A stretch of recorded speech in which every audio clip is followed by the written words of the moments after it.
I can ask ChatGPT without any advert, hey, give me the vulnerabilities found on this website. ChatGPT will be like, I'm not allowed to do that. And now there is a jailbreak phrase. I discovered that a few days ago. You put a jailbreak phrase, ChatGPT gives you the vulnerabilities found on the website. And I was like, this is not good. So it's basically doing the job. It's doing the job. So it's true. I mean, before you even ask that kind of question, you should have skills Right. on what you're asking. Right.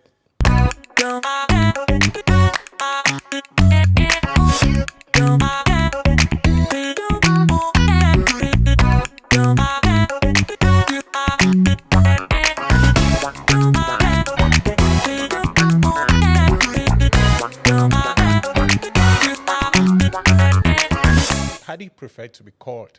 That's everybody around you. And like, it should first of all be very scary to have you sitting amongst people. But I want to first of all know, before we go to that, how do people address you? All right. A lot of people call me different names. Tata, Mr. Tata, Derek, Crypto, and so on. I prefer to be called Tata. Hacker. A hacker. There's one word you are leaving out. Ethical hacker. Ethical No, hacker. it changes everything. It's a hacker, bro. Yeah, I know how people want to put but why hacking? You want to tell me why hacking? There are so many diverse. I understand that the world is becoming so digital now, and people are choosing several paths and stuff. But you've been in this for a while. Why hacking? I think it's more of a divine call. Divine. Yeah, it should be divine because what I did back in Divine. school has nothing to do with tech. I did A1 back in school. Okay. Actually, A3 and I dropped economics. What because- does A3 comprise of? All right, so I had literature, history, and economics. So I dropped economics and I replaced it with French. So it was more like social science. Exactly. I ended up going to A1 where I did history, literature, and French. So how did you find yourself into, like, I understand that is a divine part of it, but when did you have that realization that this is what I'm about, this is what I'm going to get into? That's an interesting question. When I was growing up, I think I spoiled my dad's radio. I was like 5 years old or so. I was so, I liked anything in relation to tech. Radios, TVs, and so on. But growing up, I had my advanced level, went to SWA. I studied law for 1 year and a half. I was like, this thing's not going. Right. But while I was in school, I used to patronize Avenue Kennedy. Avenue Kennedy is a town, or the heat of the town in Yaoundé, where we sell phones, everything. Right. So I used to find myself all the time I was at Avenue Kennedy. During break, I would scale the fence and go and get some phones. During school time? Yeah, I was in lower seat. Insane. Yeah, doing that. But the zeal was not there until I met someone. I met this guy. His name is Roland Mbole. I met Roland and I tell him I love tech. He's like, okay, you're going to start with Cisco. I'm like, what is Cisco? I mean, he gets me some bunch of notes. I read. I don't get anything. Yeah. But I like what I'm reading. I Right. don't understand anything. I finished from SWA. I go. The guy is teaching me. I meet another guy that's teaching me some different stuff. I pay money, but I still don't get what I want. Right. After 5 years of turning around after my advanced level, I'm doing techie things. I'm fixing laptops. I go to ICT University. I get there. My first year, I'm chased for school fees. The fee was high back then. Oh, you didn't you didn't have the school fees paid on time, so Exactly. you So were sent away. first semester, they were like, hey, dude, you won't be able to write. Oh, so you didn't even take the exam? I didn't take the exam my first semester, so I left. This man, I always call his name with reverence. I call him Daddy Kimeng. Right. Yeah. Daddy Kimeng told me, hey, go and do Cisco. He mentioned that Cisco again. That was the second time you were Exactly. hearing it. You were like, there should be something here. Exactly. So Cisco has to do with networking kind of stuff. Right. So he says, do Cisco, you're going to get a job. Once you get that job, you'll be able to pay for your fee. Right. Cisco was 400,000. Brother helped me, blah, blah. Fast forward, I write Cisco and I pass. And I get my first job in tech. Really? Yeah, I get my first job. I work for a company, a car tracking company. But it wasn't really hacking then. It wasn't. wasn't. It It's wasn't. just general tech and Yeah, I'm stuff. coming to the hacking part now. Right. So every morning, you need to wake up, you check people's cars, and you're like, hey, your car is leaving a particular town. Are you the one? You say, hey, I'm the one. I want to visit my family. You say, okay, I just want to check. So you were like installing trackers for cars? and Yeah, stuff. GPS Okay. trackers, using a module, connecting it through the GPS, doing some Right. configuration. But it was boring because you see the whole day watching people driving their cars. When someone gets out of a particular geographical zone, yeah, like, I hope that's you. Or Right. yeah, so I worked there for about 3 years. I was like, there is something wrong. I loved everything in relation to security. I started reading books about security. Right. So this was the cream, like the cream on the cake. Right. I resigned from this company, and all of my money is almost finished. Like, I'm left with 10,000 francs, Right. 2019. I use the 10,000 francs, and I go to Boya and meet one guy, Karawa. I'm discussing with Karawa. I'm sitting right here in front Oh of yeah, you. Karawa is right here. This is where it all started. My first appearance on YouTube, I'm sensitizing people on the dangers of clicking on links and everything. What's up, people? This is your guy Crypto. Today we're going to be talking about. Most of the times we receive some links about different articles. The video has. So at the time, it was just self-learned. Exactly. I didn't know, like, no one taught me anything. You went reading, exploiting. Reading a lot of stuff, Did a lot you of finally stuff. go back to do all the school-related stuff that Nah, it drove you from? school was drifting away from me. Right. Like, it kept going. Right. So after this show, I mean, it was an impromptu kind of thing. Karawa sitting right here says that we should just shoot something. Right. like, I remember. So we shoot this thing, and we call it Insecurity Day. Yeah. And people are engaging, and Right. it gets interesting. It was a big deal. One man sees me on LinkedIn. So I posted the stuff on LinkedIn. He sees me, he calls me, he says, hey, do you do penetration testing? I'm like, yes. I've never done it before.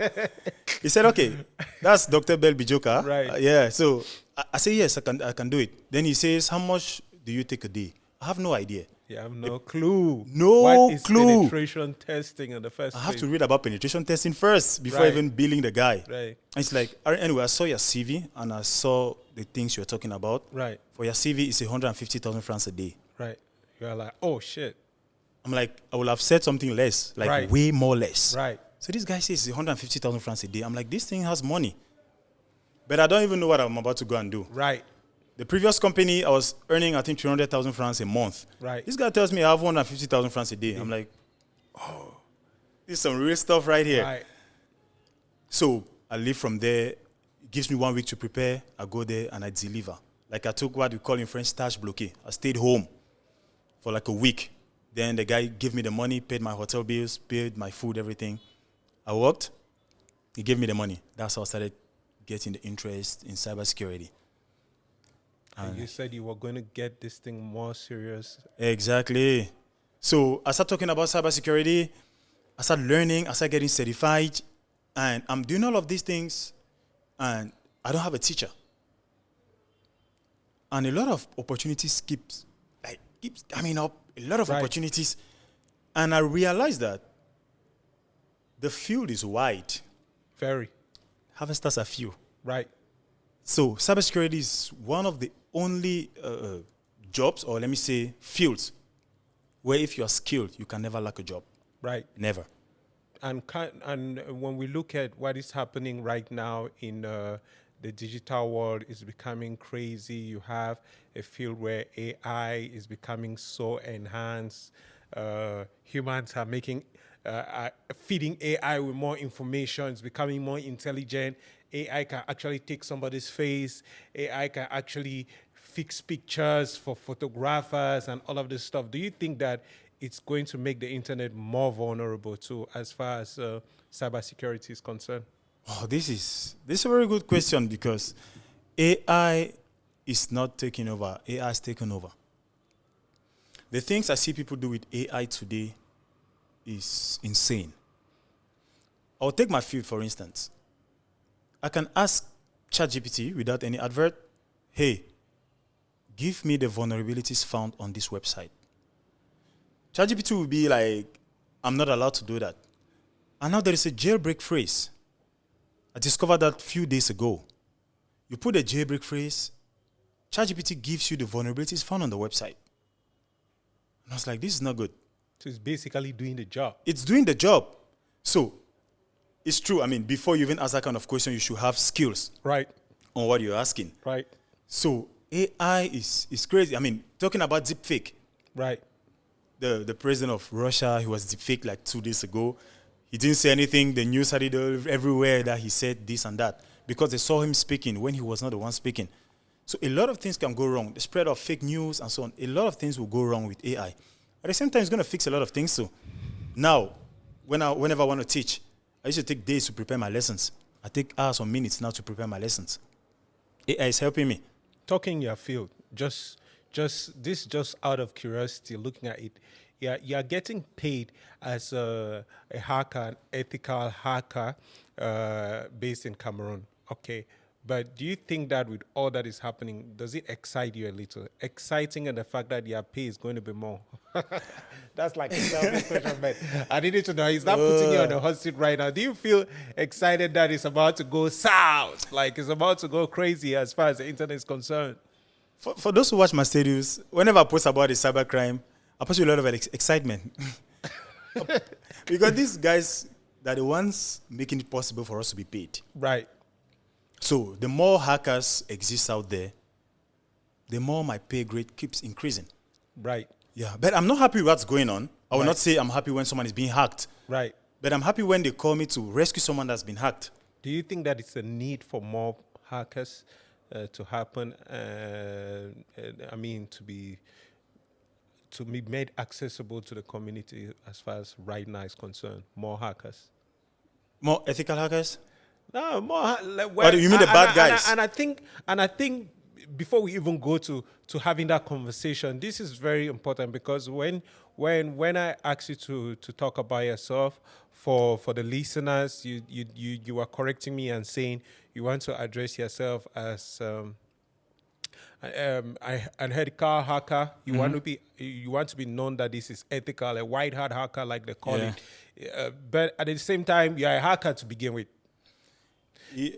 So you're a hacker to begin with. I know you're getting an identity and stuff. Yeah. But now, what qualifies you as An ethical hacker? yes, an ethical hacker? What would qualify you as an ethical hacker? Why are you addressing yourself as an ethical hacker? All right. So people always turn to mix everything when it comes to this particular field. Right. A cyber criminal, most people, when they say hacker, the first thing that comes to their mind is a cyber criminal. Right. So I can say I'm a hacker, and you will think I'm a cyber criminal, or most people will think I'm a cyber criminal. So most of the time, when you put the word ethical before hacker, it changes a lot of things.